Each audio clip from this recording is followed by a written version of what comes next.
Hi, Gene Curl here. Thanks for checking out my channel. And as you undoubtedly noticed from the title of this video, which of course you did, that's why you clicked on it, but today's video is about why I chose the SONY Alpha A7 III over the Canon EOS R.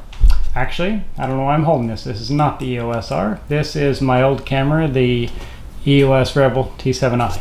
I don't have the ability to have a EOS R right now since I didn't buy one, and I only had money for one camera, and I chose the SONY Alpha A7 III. So it's actually not in this box. I'm actually recording on it right now, so I'm gonna put the box down.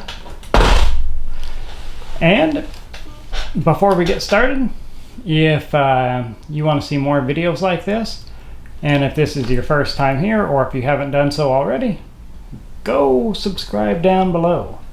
And then click the bell icon so you'll be notified when I post more videos. Okay, let's get into it. Now, I am going to be looking at my cell phone just a little bit because I've got some bullet point notes on the reasons why I chose the A7 III over the EOS R. And that way I won't forget, and it keeps me on track. I have a lot of squirrel moments. I'm walking around or talking about something and then squirrel. So yeah, that's why. So this camera, the one that I was using, I've been a Canon user mostly my whole life, and this Canon, the EOS R, or sorry, not the EOS R, the T7i, this one's a perfectly good camera, but it only shoots in 1080, and it only shoots up to 60 frames per second in full HD. Now, I wanted a camera that shot slow motion, and I wanted a camera that had the ability to shoot 4K, and I wanted a camera that shot in log. Well, both the EOS R and the A7 III shoot in log. Sony has the S-Log, and Canon, oops, sorry about that, Ching, I just sold something on my Etsy store. Anyhow, and the Canon has the C-Log. So I wanted a camera that would shoot in log because it gives you more availability in post. Now, before I get into a lot of these reasons why I did choose the Sony, the one thing that the Canon EOS R definitely has going for it that the Sony doesn't is that it records video in 10-bit color depth, where the Sony only does 8-bit. But since I don't do a lot of color grading, it wasn't a big deal to me. And the majority of movies over the years have been shot in 8-bit, and that's really all you need unless you're doing a whole lot of color grading, or if there's like super contrasty scenes, you might get a little bit of banding, but the majority of things, 8-bit is perfectly fine.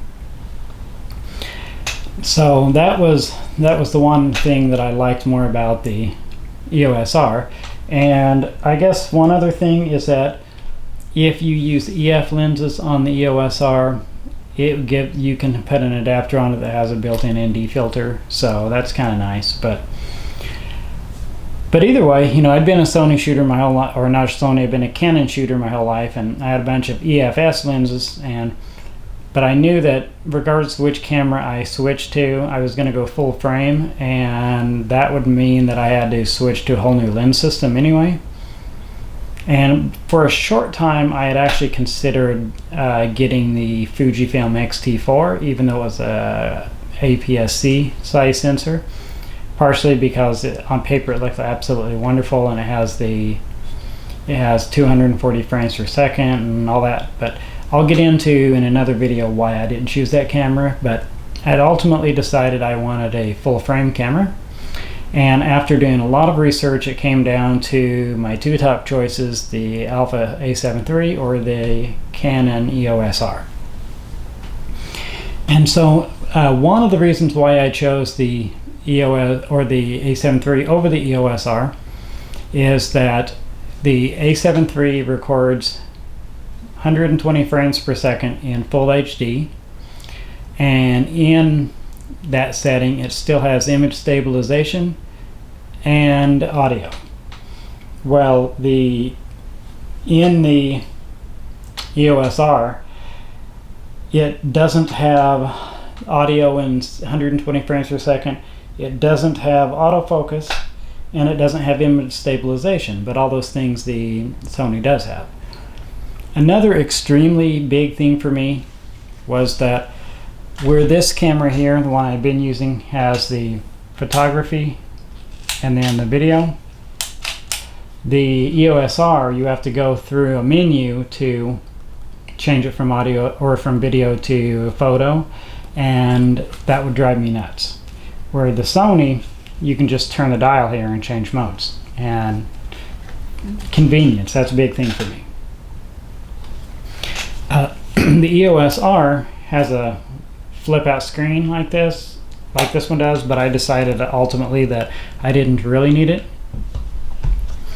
And so another big thing is that it's not in the same spot, but just like this camera, the EOS R only has one card slot, where the Sony A7 III has 2 card slots.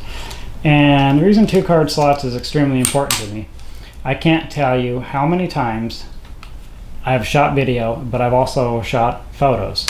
And I go, take the card out, I put it in the computer, I upload everything to Final Cut Pro, put it back in the camera, I format it.